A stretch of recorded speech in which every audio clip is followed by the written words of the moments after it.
अब यहाँ पे एक वर्ड है मेल्टिंग पॉइंट। अभी हमने जस्ट मेल्टिंग चर्चा किया था ना, मेल्टिंग का मतलब क्या हो रहा था, पिघलना, चीजों का पिघलना। और कौन सी चीज पिघलती है ना, सॉलिड पिघलती है। आयरन को आप गर्म करोगे तो उसको क्या बोलेंगे, पिघलना बोलेंगे या उबलना बोलेंगे, पिघलना बोलेंगे ना, तो वो मेल्टिंग है ना। तो अब एक चीज देखिए, आइस की बात करें तो आइस का तो नॉर्मल है कि आइस को हमने हाथ पे भी रखा तो पानी बन गया, आइस को फ्रिज में रखा कुछ देर छोड़ा आइस बन पानी को हमने फिर से फ्रिज में रखा और वो आइस बन गया। पानी को छोड़ दिया नदी में, आप देख रहे हो ना, पानी खुद ब खुद वेपर बन रहा है। लेकिन किसी न किसी टेम्परेचर पे तो ये होता होगा ना, अभी कोई ना कोई तापमान तो होगा ना जिसमें लिक्विड सॉलिड बन जाए, सॉलिड गैस बन जाए, है ना। हर एक चीज का कुछ ना कुछ टेम्परेचर तो होगा। तो ये पॉइंट का मतलब होता है टेम्परेचर। तो अभी हम पढ़ने वाले हैं टेम्परेचर के बारे में। मेल्टिंग हम समझ चुके हैं, मेल्टिंग होता क्या है, सॉलिड का गैस में, सॉलिड का किस में कन्वर्ट होना, लिक्विड में कन्वर्ट होना। पिघलेगा तो लिक्विड ही बनेगा ना वो। लेकिन जिस ताप पर कोई भी ठोस पदार्थ द्रव अवस्था में परिवर्तित होना प्रारंभ करता है, अभी देखो स्टार्ट किया है उसने, उसको हम क्या कहते हैं, मेल्टिंग पॉइंट।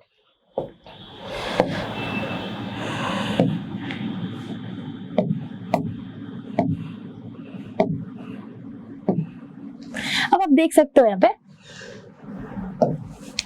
मेल्टिंग पॉइंट समझ गए क्या होता है। मेल्टिंग हम जान रहे थे क्या होता है, सॉलिड का लिक्विड में पिघल जाना। और जिस टेम्परेचर पे ये सारी चीज होगी वो टेम्परेचर क्या कहलाएगा, मेल्टिंग पॉइंट।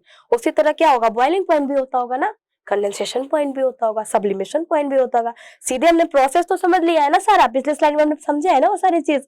तो सब में पॉइंट लगा देंगे, खुद तो होगा नहीं, इवापोरेशन छोड़ के। आप देखो पानी को हमने रख दिया, क्या वो खुद ब खुद बुलबुले आने शुरू हो जाते हैं, नहीं ना। आप गैस पे चढ़ाते हो तभी तो बुलबुले आते हैं ना। आयरन को हमने रख दिया, क्या वो खुद पिघलना शुरू हो जाता है। बर्फ को अगर हम छोड़ दें, किसी और सॉलिड की बात करें, तो क्या वो चेंज हो जाएगा, खुद ब खुद पिघलेगा, नहीं हो सकता है ऐसे। मतलब अगर आयरन को पिघलाया जा सकता है, लोहे को पिघलाया जा सकता है, तो कोई ना कोई तापमान होगा। हीट अगर देना है तो हमें ये भी तो जानना होगा ना, कितना हीट देंगे, कितना टेम्परेचर देंगे, ताकि कितनी ऊर्जा देंगे ताकि पिघल जाए।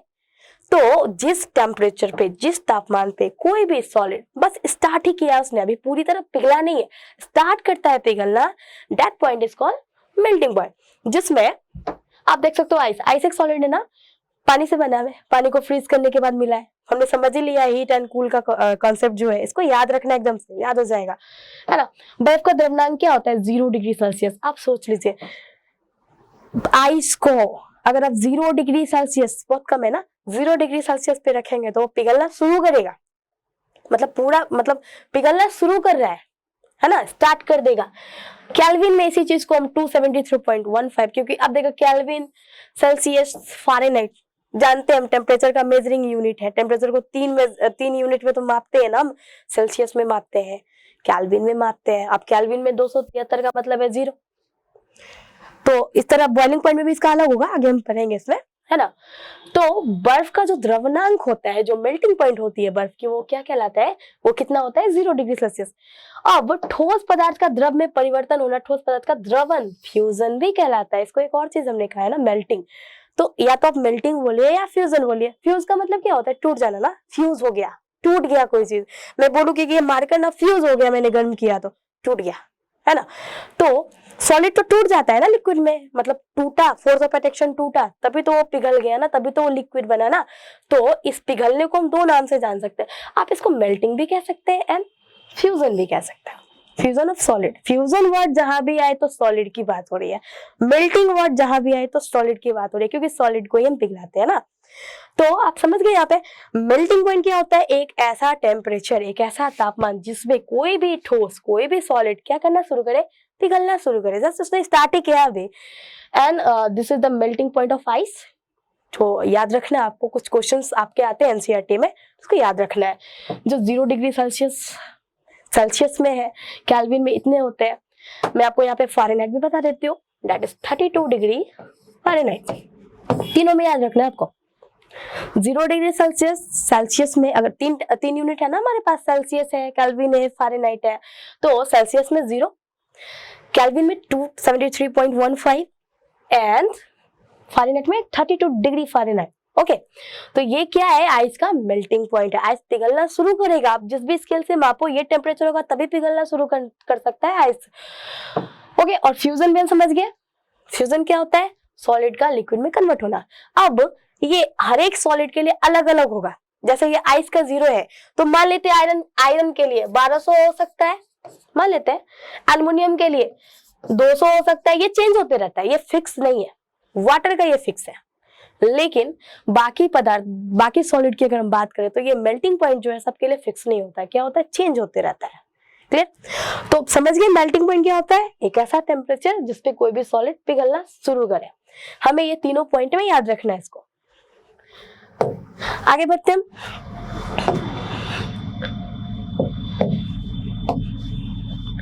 अब क्या आ गया? Boiling point. Boiling point, just यहाँ पे भी पॉइंट लगा है। Point means temperature. बॉइलिंग किसका होगा? बॉइलिंग का हिंदी मतलब क्या था? उबलना, है ना? द्रव्य का, लिक्विड का भाप बनना, यही होगा ना। किसी चीज को आप उबालते हो तो क्या होता है? बबल्स आते हैं, जस्ट लाइक दिस। सब देख रहे हो, इसमें गर्म किया जा रहा है और ये क्या निकल रहा है? ये वेपर है ना, स्टीम है ना। स्टीम भी तो इसको कहते हैं, स्टीम है ना, भाप है। नीचे से गर्म किया जा रहा होगा और ये पानी जो है ये वाटर था, और ये पानी किसमें, मतलब लिक्विड, लिक्विड किसमें चेंज हो रहा है? भाप में। तो किसी टेम्परेचर पे ये हो रहा है ना, मतलब खुद ब खुद पानी को हमने रखा रूम में और ये खौलने तो नहीं लगा, उबलने तो नहीं लगा, इसको हमने हीट तो किया होगा। और जिस टेम्परेचर पे, यहाँ पे भी वही बात होगी, जिस टेम्परेचर पे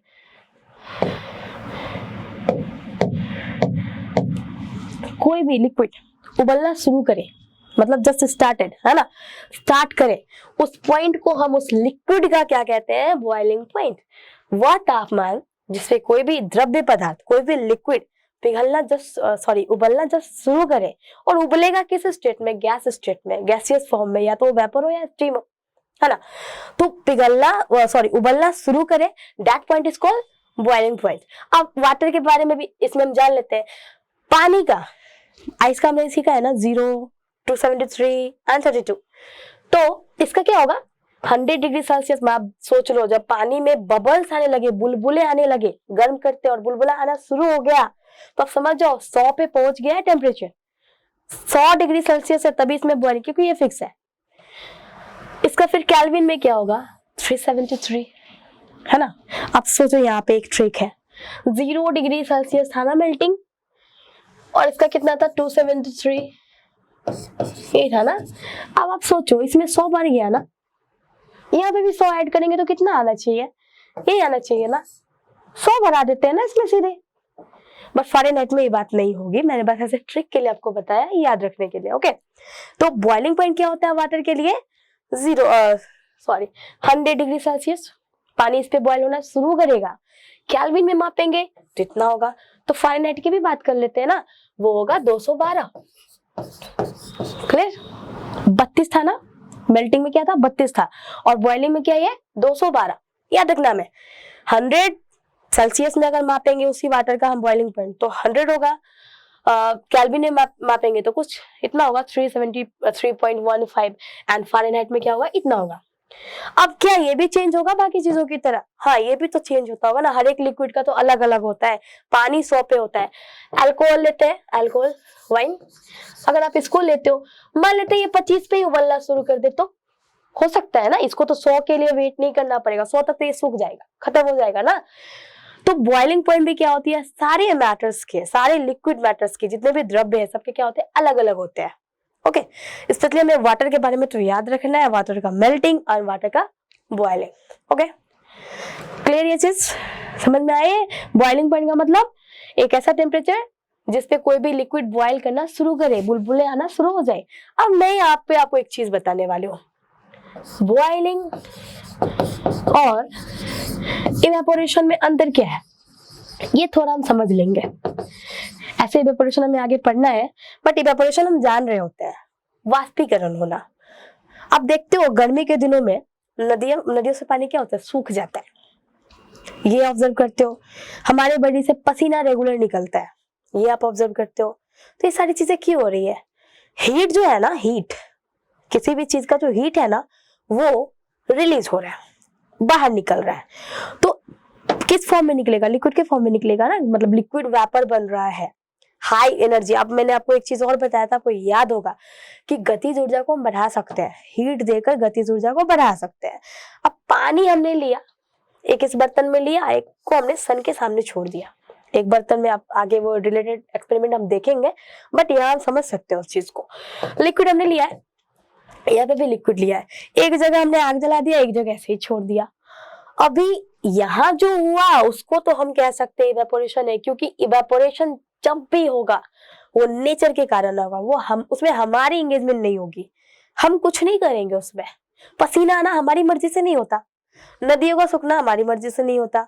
अब पानी रख दो सन के हीट में, वो कम पहले लेवल से, वो हमारी मर्जी से नहीं होता। लेकिन पानी में अगर बुलबुले आने लगे, मतलब हीट करने के बाद, वो आप कर सकते हो। 100 डिग्री सेल्सियस टेम्परेचर में देना होगा ना, पानी बॉईल करना है, हीट तो देना होगा ना।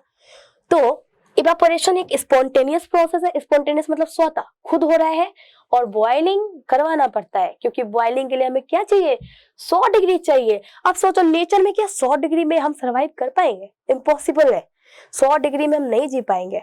हम नॉर्मल 42 43 बर्दाश्त नहीं कर पाते, जो हमारा नॉर्मल टेम्परेचर 32 है ना, ये 32 डिग्री फारेनहाइट, वो हम बर्दाश्त नहीं कर पा रहे। मतलब थोड़ा सा भी गर्मी बढ़ती है तो हमें गर्मी लगने लगती है, हीट बढ़ता है तो 100 तो पॉसिबल नहीं है। तो ये तो हम नहीं कह सकते कि पानी खुद बॉयल होगा, पानी में बॉयल करवाना होगा, बट इवेपोरेशन खुद होगा। इवेपोरेशन के लिए कोई फिक्स टेम्परेचर नहीं है, और इवेपोरेशन के लिए सिर्फ टेम्परेचर ही जरूरी नहीं, बाकी चीजें भी है। आप आगे पढ़ोगे, हवा भी है, सरफेस एरिया भी, अब किस तरह के बर्तन में आपने उसको रखा है, एंड ह्यूमिडिटी भी है, नमी की मात्रा, बारिश जैसा मौसम, ये जरूरी है। बट बॉइलिंग के लिए इतनी नखरे नहीं है। बॉइलिंग के लिए हमें बस टेम्परेचर देना होगा, टेम्परेचर देंगे, पानी स्टीम बनना शुरू किया, हमने कह दिया कि बॉइलिंग हो रही है, एंड बॉइलिंग पॉइंट रीच कर लिया है ना इस लिक्विड ने अपनी बॉइलिंग पॉइंट को क्या कर लिया, रीच कर लिया। क्लियर? तो ये अंतर है बॉइलिंग एंड इवेपोरेशन में। तो इतना हमें ध्यान रखना है, इवेपोरेशन खुद होता है नेचर के हेल्प से, विंड के हेल्प से, सरफेस एरिया के हेल्प से, एंड टेम्परेचर भी। बट बॉइलिंग क्या होगा, उसमें ह्यूमन इन्वॉल्वमेंट जरूरी है, उसमें आपको एक फिक्स टेम्परेचर तो देना होगा, जिस लिक्विड का जितना फिक्स है। जैसे मैंने अल्कोहल की बात की, 25 है, 25 देना होगा, तभी उसमें बॉइलिंग आएगी। जब तक वो रीच नहीं करेगा तब तक उसमें बॉइलिंग नहीं आएगी। ओके, तो बॉइलिंग पॉइंट क्या होता है, अलग अलग होता है, हर एक लिक्विड का अलग अलग। बट इवेपोरेशन सरफेस एरिया पे डिपेंड कर रहा है, जो चीज ज्यादा फैली हुई है वहां से ज्यादा होगा, जो चीज सिकुड़ी हुई है वहां से कम होगा, है ना। सन का हीट ज्यादा है तो ज्यादा होगा। तो अगर मान लीजिए सन नहीं भी है, हीट नहीं भी है, सनराइज नहीं भी है, आंधी चल रही है ना, विंड स्पीड, तब भी इवेपोरेशन होगा। लेकिन क्या तब बॉइलिंग हो सकती है? नहीं हो सकती है। तो बॉइलिंग क्या है, एक अलग सा प्रोसेस है। इसमें भी अब देखो, एक चीज तो दोनों में कॉमन है, वहां भी लिक्विड भाप बन रहा है, यहाँ भी लिक्विड भाप बन रहा है, बट वहां पे कोई टेम्परेचर नीडेड नहीं है, वो खुद होगा, कभी ज्यादा होगा कभी कम होगा। But boiling is fix, boiling के लिए टेम्परेचर तो हमें चाहिए। तो बॉइलिंग पॉइंट हम समझ चुके हैं। इसका ये तीनों पॉइंट याद रखना है हमें। डिग्री सेल्सियस में 100 चाहिए, केल्विन में 373.15 केल्विन चाहिए, एंड फारेनहाइट में 212 चाहिए। ओके, आगे बढ़ते हैं फिर हम।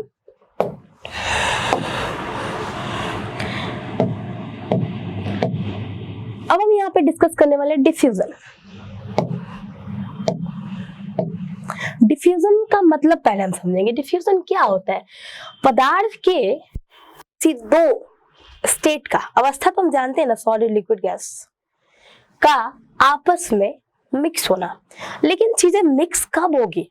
अब जैसे मान लीजिए कि हमने एक जगह क्या कर दिया, अगरबत्ती जला दिया। ओके, इसको मान लेते हैं ये अगरबत्ती है, इंसेंस स्टिक कहते हैं इसको। ये एक अगरबत्ती है, इसको हमने जला के छोड़ दिया, रूम के इस कोने में जलाए।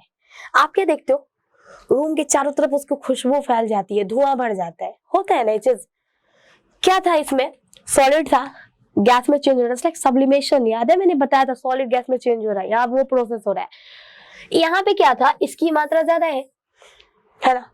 बस रूम के, ऐसे मान लो ये अगर एक रूम है, यहाँ पे मैंने अगरबत्ती जला दिया और ये पूरे में भर गया, यहाँ पे इसकी मात्रा, कंसंट्रेशन ज्यादा है, टेम्परेचर ज्यादा है, और बाकी जगह कम है। तो हमेशा चीजें क्या करेगी, एक दूसरे में मिलने की कोशिश करेगी। लेकिन कब मिलेगी, जब एक जगह उसकी मात्रा ज्यादा हो और दूसरी जगह कम हो। मतलब ज्यादा मात्रा से कम की ओर बहेगी, है ना, ज्यादा मात्रा से कम की ओर वो बहेगी। यहाँ पे धुएं की मात्रा ज्यादा थी और दूसरी जगह कम होगी ना, रूम में बाकी जगह तो कम होगी। तो क्या कर अपने आपको फैलाने की कोशिश कर रहा है, बैलेंस होना चाह रहा है ना, इक्वल होना चाह रहा है। आप बायो में भी ये वर्ड पढ़ने वाले हो, सेल में। ओके, तो डिफ्यूजन का मतलब तो सेम ही होता है। हाई कंसंट्रेशन से लो कंसंट्रेशन की तरफ चीजों का बहना। कंसंट्रेशन मतलब मात्रा, जहाँ पे इसकी मात्रा ज्यादा होगी वहां से कम मात्रा की तरफ जाना, तो इसको हम बोलते हैं डिफ्यूजन। दो पदार्थ जब एक दूसरे में मिलेंगे कब? जब एक जगह ज्यादा होगा दूसरी जगह कम होगा, तभी तो मिलने की कोशिश करेंगे ना, उसको फुलफिल करने की कोशिश करेंगे। तो इस टॉपिक को हम क्या बोलते हैं? डिफ्यूजन, मिक्स हो जाना। जैसे पानी का चीनी में मिलना, चीनी का पानी में मिलना। तो चीनी को जब आप पानी में डालते हो, आप एक चीज देखते होगे, आप स्टिर करते हो, मिलाते हो, तो चीनी क्या हो जाता है? मिल जाता है, घुल जाता है ना। चीनी का एक जगह कंसंट्रेशन ज्यादा था, बाकी जगह कम था, मिक्स होने की उसने कोशिश की, राइट? डिफ्यूजन है यहाँ पे। उसके बाद सिंपल और भी एग्जांपल हम ले सकते हैं। जैसे परफ्यूम का हमने एग्जांपल लिया, परफ्यूम को मैंने यहाँ पे स्प्रे किया, ये मान लीजिए परफ्यूम है, मैंने इसको यहाँ पे स्प्रे किया, तो यहाँ पे इसकी मात्रा ज्यादा है ना, तो रूम में बाकी जगह कम है, तो क्या होगा? ये कम वाले की तरफ बहेगा, भरने की कोशिश करेगा, मिलने की कोशिश करेगा, और यही चीज क्या कहलाती है? डिफ्यूजन। अब डिफ्यूजन के लिए भी कुछ फैक्टर्स हैं। डिफ्यूजन भी ज्यादा होता है किसी चीज पे, जिस तरह इवेपोरेशन के बारे में हमने पढ़ा, तो ये भी ज्यादा हो सकता है। कब होगा? तापमान पे। अब मैंने आपको क्या बोला कि ये सब चीज एनर्जी के कारण हो रही है। अभी जैसे मान लीजिए कि ये इंसेंस स्टिक में, अगरबत्ती में मॉलिक्यूल्स में एनर्जी नहीं होती, तो क्या वो फ्लो कर पाता? नहीं, एक ही जगह तो इकट्ठा जमा, एक ही जगह अपना रहता। मोशन है, मूवमेंट है, तभी तो बह के एक जगह से दूसरी जगह जा रहा है। और दूसरी एक और चीज है, फ्लूइडिटी। गैस लिक्विड में तुमने पढ़ा है ना, फ्लूइडिटी, बहने की क्षमता ज्यादा होती है। तो यहाँ पे अगर हम सॉलिड इस अगरबत्ती की बात करें, तो एक जगह हमने उसको जला दिया, डिफ्यूजन कर रहा है ये। अगर इसको हम नहीं जलाते, एक बंद अगरबत्ती कहीं पे रख देते हैं, आप उसके पास जाते हो तभी तो उसकी सुगंध पता चलती है कि किस फ्रेग्रेंस का है, वो किस चीज का है। जब जला दिया तो आसपास के हर एक लोग बता सकते हैं कहीं पे अगरबत्ती जल रहा है, उसका रोज फ्रेग्रेंस है, गुलाब का वाला महक है, जासमीन वाला महक है। हुआ क्या? उसने मिक्स करने की कोशिश की, बट ठंडी चीजों में तो ऐसा नहीं हुआ। तो डिफ्यूजन कहाँ पे ज्यादा होगा? जहाँ पे मॉलिक्यूल्स का मोशन ज्यादा होगा, मूवमेंट ज्यादा होगा, ज्यादा मूव करेगा। और ये मूवमेंट किस पे डिपेंड करता है? टेम्परेचर पे। आप देखिए, तापमान अधिक होगा तो विचलन भी क्या होगा? अधिक होगा।